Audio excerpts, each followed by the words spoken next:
أنا البارحة والصبر جابه سواد الليل،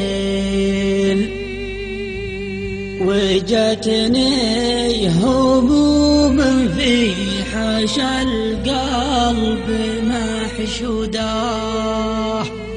أنا البارحة والصبر جابه سواد الليل، وجتني هموم في حشا القلب محشودة. واخذت الهموم اشيل منها وعدل من واشرف عسى الغرب تذهب للغدودة. وكملت عرم ما بقى من عزوم الحيل، وهو صادق بأول كلامه ومقصوده. ولا يجحطني أهل العرف وأهل الخير، وجوب الوقوف وكلمة الحق موجودة. لراشد عسى الله يسقي أرضه بوابل السيل ويرده